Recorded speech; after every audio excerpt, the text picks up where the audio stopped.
Ciao, sono Francesco Spinosa e da tanti anni mi interesso di turismo a 360 gradi. In tutti questi anni di lavoro ho creato nella mia attività un'agenzia di viaggio in tour operator tra i primi in Campania, grazie a uno staff di altissimo livello. Sempre dal 1996 mi interesso di formazione. Grazie all'esperienza accumulata negli anni e dopo aver creato all'interno di tante scuole di formazione corsi per il turismo, dal 2018 ho iniziato la collaborazione con i laboratori turistici con la Federico II di Napoli, di laboratori all'interno dei quali spiego ai neolaureati la bellezza di questo lavoro e l'importanza che il mondo del turismo rappresenta nel mondo intero. Molti pensano che il turismo in realtà sia un lavoro ormai superato dal web, da internet, ma nulla di questo è vero, perché internet vive dei contenuti che all'interno di esso ogni giorno migliaia di colleghi inseriscono con le manine all'interno di questo grande contenitore. Fermo restando che però devi essere un bravo professionista, conoscitore della tecnica turistica, ma soprattutto un buon conoscitore delle leggi che regolano il turismo per evitare di cadere nelle maglie dell'abusivismo turistico. In realtà internet non è altro che un grande distributore, mentre prima le agenzie si rivolgevano solamente ai cittadini, ai residenti del proprio quartiere, oggi per chi conosce veramente il mondo del turismo lo può proporre in tutto il mondo in un mercato inestimabile. Bene, tutti quanti pensano che il turismo sia rappresentato dagli alberghi o dai ristoranti, invece il turismo, questo parolone enorme che muove un'economia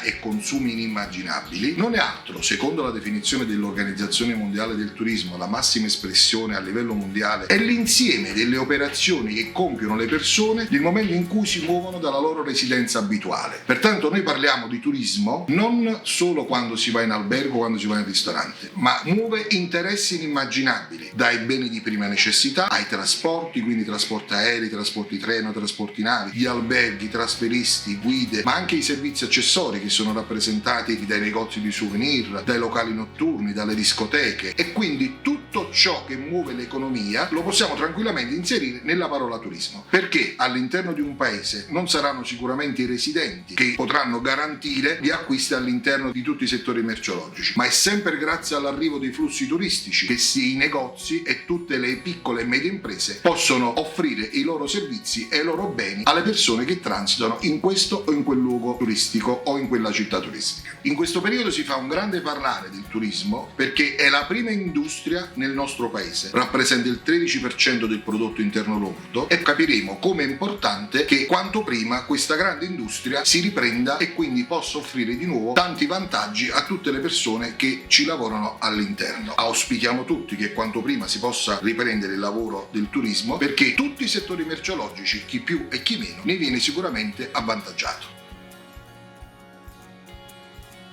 Quindi sia per il turismo incoming che per il turismo outgoing, cioè per il turismo in entrata in un paese e per il turismo in uscita da quel paese, l'operatore turistico sarà sempre fondamentale per far godere in tutta serenità e tranquillità le vacanze e i viaggi agli utenti che si vorranno avvalere degli uffici turistici. Perché come dicevamo prima, internet è un grande mare, però questo grande mare viene riempito tutti i giorni dalle gocce che ogni operatore turistico in tutto il mondo inserisce all'interno di esso. Infatti c'era un valido tour operator che diceva: purtroppo la presenza delle agenzie del tour operator si vede nel momento del bisogno. Siamo sempre pronti lì a aiutare i nostri utenti, i nostri consumatori, e li accompagneremo in giro per il mondo per fargli godere i loro viaggi in tranquillità e serenità. Vi aspettiamo nelle nostre agenzie di viaggi e affidate sempre i vostri viaggi, le vostre vacanze, i vostri momenti di serenità a persone che fanno questo tutti i giorni.